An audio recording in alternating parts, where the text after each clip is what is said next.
జనగామ జిల్లా పెంబర్తి వద్ద కేటీఆర్ బృందాన్ని పోలీసులు నిలువరించారు.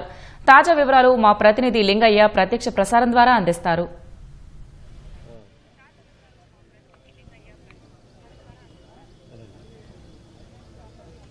ప్రసన్న కన్నెపల్లి పంప్ హౌస్ పర్యటన నేపథ్యంలో బీఆర్ఎస్ వర్కింగ్ ప్రెసిడెంట్ కేటీఆర్ పర్యటనకు అడుగడుగున అడ్డంకులు అవరోధాలు తప్పడం లేదు. ఇప్పటికే బీఆర్ఎస్ వర్కింగ్ ప్రెసిడెంట్ కేటీఆర్తో పాటు ముఖ్య నేతల్ని కూడా పలుమార్లు పోలీసులు అడ్డుకున్నారు. బీఆర్ఎస్ నేతలకు కార్యకర్తలు పోలీసులకు మధ్య వాగ్వాదం కూడా చోటు చేసుకుంది. ఇప్పటికే పెంబర్తి టోల్ గేట్ వద్ద ఒకసారి అడ్డుకున్నారు, ఆ తర్వాత కోమల్ల టోల్ ప్లాజా వద్ద మరొకసారి అడ్డుకున్నారు. ప్రస్తుతం కొంత ఉద్రిక్తతల మధ్య కేటీఆర్ పర్యటన కన్నెపల్లి పంప్ హౌస్ వైపు సాగుతుంది. ప్రస్తుతం మనం భూపాలపల్లిలో ఉన్నాం. భూపాలపల్లి ముఖ్య నేత అదేవిధంగా బీఆర్ఎస్ సీనియర్ నేత గంటా వెంకటరమణరెడ్డి ఉన్నారు. సార్, ఇవాళ ప్రధానంగా ఈ కన్నెపల్లి పంప్ హౌస్ సందర్శన ఉద్దేశం ఏంటి? తెలంగాణ రాష్ట్ర ప్రయోజనాలను దృష్టిలో పెట్టుకొని రైతాంగానికి 2 పంటలు పండించేటువంటి ఒక మంచి లక్ష్యంతో అనతి కాలంలో పూర్తి చేసినటువంటి కాళేశ్వరం ప్రాజెక్టును రాజకీయ క్రీడలో భాగంగా రేవంత్ రెడ్డి ప్రభుత్వం అధికారంలోకి వచ్చిన తర్వాత ఒక చిన్న పిల్లర్ క్రాక్ వచ్చిందనే ఒక సాకుతోటి గత 2.5 సంవత్సరాల నుంచి పంపులు ఆన్ చేయకుండా తెలంగాణ రాష్ట్రాన్ని ఎడారిగా చేయాలనేటువంటి కుట్ర చేస్తూ ఉన్నారు. ఈసారి వాతావరణ శాఖ హెచ్చరిక చేస్తూ ఉన్నది.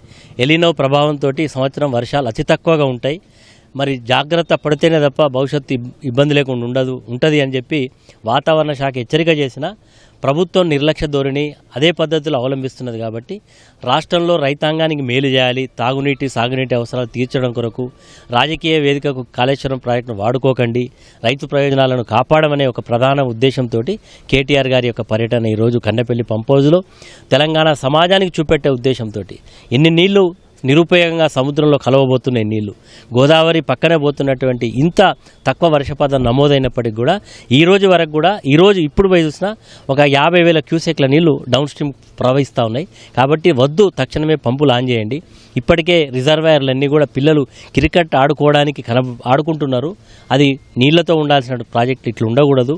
కాబట్టి తక్షణమే పంపులు ఆన్ చేయమని చెప్పి డిమాండ్లో భాగంగానే మరి ఈరోజు రేవంత్ రెడ్డికి కళ్ళు తెరిపించడం కొరకు మాత్రమే మా నాయకుడు మరి కేటీఆర్ గారికి మేమందరం కూడా పోవాలనే ఉద్దేశంతో ప్రయత్నం చేస్తా ఉన్నాం. ఇప్పటికైనా నేను కూడా ఒక రైతుగా, ఈ ప్రాంతంలో ఉండేటువంటి రైతు బిడ్డగా, రైతుగా నేను చెప్తున్నా, రేవంత్ రెడ్డి గారు నువ్వు యాక్సిడెంటల్గా ఈ రాష్ట్రానికి ముఖ్యమంత్రి అయినావు, అయిపోయింది, నువ్వు ముఖ్యమంత్రి అయినావు, నీ యొక్క కోరిక నెరవేరింది. రాజకీయం మరి వేరే అంశాలతో వచ్చాయి, కానీ రైతులకు సంబంధించిన నీటి యొక్క అవసరాలకు రాజకీయ వేదికకు కాళేశ్వరం ప్రాజెక్టును వాడుకోకు. ఇట్లా చేస్తే మాత్రం రైతుల యొక్క ఉసురు తలిగి నువ్వు కొట్టుకపోతావు, రైతుల యొక్క శాపనార్థాల్లో నీకు భవిష్యత్తు ఉండదు. కాబట్టి ప్రధానంగా పోలీసులు అడ్డుకుంటున్నారు. అడుగడుగున అవాంతరాలు ఎందుకు ఎదురవుతున్నాయంటే పోలీసులు ఏం చెప్తున్నారు? అనాలోచితమైనటువంటి ముఖ్యమంత్రి నిర్ణయాల్లో భాగం ఇలాంటిది. ముఖ్యమంత్రి డైరెక్షన్. నేను ఈరోజు పోలీస్ అధికారులతో కూడా మాట్లాడాను. ఎందుకు అరెస్ట్ చేస్తున్నారు మా వాళ్ళని అంటే, మాకు పైకెళ్ళి డైరెక్షన్ ఉందని చెప్తాను. పైకెళ్ళి డైరెక్షన్ ఏంది నాకు అర్థం కాదు. ఏమైనా అసాంఘిక శక్తులమా? మేమేమన్నా సమాజంలో రాజ్యాంగాన్ని గౌరవించేటువంటి ఒక ప్రధానమైన ప్రతిపక్ష పాత్ర పోషిస్తా ఉన్నాం. మా బాధ్యత ఏంది? ఈ ప్రభుత్వం చేసేటువంటి దుర్మార్గాలను ప్రజల ముందు పెట్టడం, ప్రభుత్వానికి కనువిప్పి చేసే ప్రయత్నంలో భాగంగా చేస్తూ ఉంటే అనుమతించారా? కాన్వాయ్లు చెప్తున్నారు ఒక 10 వెహికల్స్ మాత్రమే పోవాలి, మీరు ముఖ్య నాయకులు పోవాలి, మిగతా వాళ్ళని మేము అనుమతించామని చెప్తున్నారు. ఏమన్నా మా కార్యకర్తలు ఏమన్నా వచ్చి అక్కడ ఏమన్నా డిస్టర్బ్ చేస్తారా? లేకపోతే ఏమన్నా ల్యాండ్ ఆర్డర్ ప్రాబ్లం క్రియేట్ చేస్తారా? ఏం చేయరు కదా. ఎందుకు మీరు ఇంత మరి మీ ప్రయత్నం ఏందో నాకు అర్థమైతే లేదు. రేవంత్ రెడ్డికి ప్రజాస్వామ్యం మీద విశ్వాసం లేనట్టున్నది.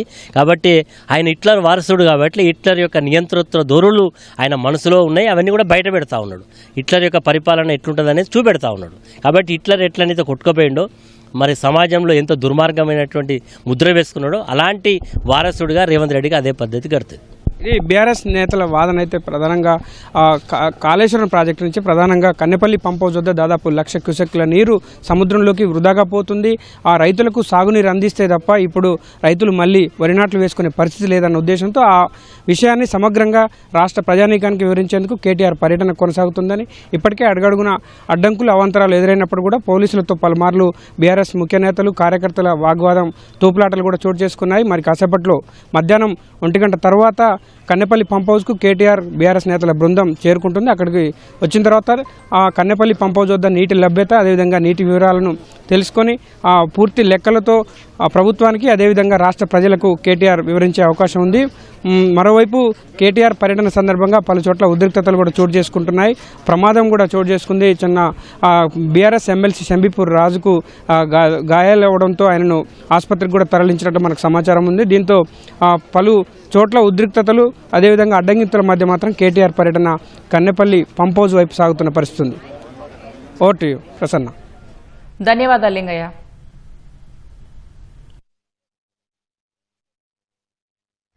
బీఆర్ఎస్ నాయకత్వం అంటే, కేసీఆర్ గారి నాయకత్వం అంటే ఎంత భయమో దీన్ని బట్టి తెలుస్తా ఉన్నది. 1,00,000 క్యూసెక్కుల నీళ్లు కిందికి పోతుంటే, ఇవాళ గోదావరి నుంచి సముద్రంలో వృధా కలుస్తుంటే ఆ నీళ్లను చూపెట్టి పైన ఎండుతున్న పొలాలు, పైన నాట్లేయలేని పరిస్థితి, అట్లాగే ఎండుకున్న రిజర్వాయర్, ఇవన్నీ కూడా చూపెట్టి కింద వృధా పోతున్న నీళ్ళని వాళ్ళ కన్నెపల్లి దగ్గర ఒక పంప్ ఆన్ చేస్తే పైకి నీళ్ళు ఇవ్వచ్చు. నిజంగా ఈ ప్రభుత్వానికి చేత కాకపోతే, ఈ ప్రభుత్వానికి నిజంగానే వ్యవసాయాన్ని బాగా చేసే వాళ్ళకు ఆలోచన కానీ ఉద్దేశం కానీ లేకపోతే ఒక వారం రోజులు కేసీఆర్ గారికి అప్పచెప్పండి. కన్నెపల్లి దగ్గర నుంచి వాళ్ళ నీళ్లు పంపులు ఆన్ చేసి మొత్తం వారం రోజుల లోపలనే అన్ని జలాశయాలు నింపి రాష్ట్రంలోని మరి గోదావరి మీద ఆధారపడ్డ, గోదావరి పరివాహక ప్రాంతం మీద ఆధారపడ్డ, గోదావరి మీద ఆధారపడ్డ ప్రతి ఎకరం పంట పొలానికి నీళ్లు ఇచ్చే బాధ్యత మాది. ఇవాళ సింపుల్ గా 93.5 మీటర్ల మీద గోదావరి ప్రవహిస్తా ఉంది.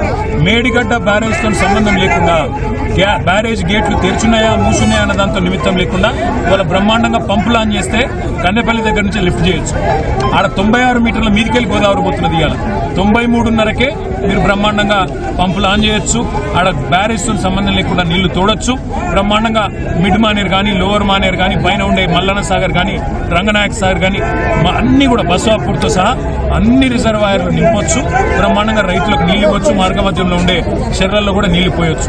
కానీ ప్రభుత్వం తన చేతగాంతనాన్ని, తన అసమర్థతను కప్పిపుచ్చుకోవడానికి ఇలా మమ్మల్ని జనగామ దగ్గరనే అడ్డుకునే ప్రయత్నం చేస్తూ ఉన్నది. ఎందుకు అడ్డుకుంటున్నారని మేము అడిగాం పోలీసులకు. మాకు ఆదేశాలు ఉన్నాయంటారు. కింద నీళ్లు వృధాగా పోతుంటే అవి రైతులకు చూపెడతామంటే మీకెందుకు భయం? ఎల్నీనో అంటున్నారు, కరువు వచ్చిందంటున్నారు. కరువు వచ్చినా ఇవాళ కల్పతరువు లాంటి కాళేశ్వరం తెలంగాణకున్నది. కల్పతరువు లాంటి కాళేశ్వరంలో మీరు చేసేది ఏం లేదు. కన్నెపల్లి కాడ 2 బటన్లు ఒత్తాలి అంతే. ఆ 2 బటన్లు ఒత్తితే మా కరీంనగర్ నియోజకవర్గంలోని మొట్టమొదటి బెనిఫిషరీ కరీంనగర్ నియోజకవర్గంలోని ప్రాంతం తన చేతగాంతనాన్ని మరి ప్రజలకు తెలియకుండా దాపెట్టే ప్రయత్నంలో మమ్మల్ని అరెస్ట్ చేసే ప్రయత్నం చేస్తున్నారు. కానీ కన్నెపల్లి చేరుకుంటాం. తప్పకుండా అన్ని విషయాలు రైతులకు అక్కడ పారుతున్న నీళ్లు చూపెడతాం. పైకి నీళ్లు ఎట్లా తీసుకుపోవాలో కూడా చూపెడతాం. ప్రభుత్వం దిగొచ్చేదాకా పోరాటం చేస్తాం.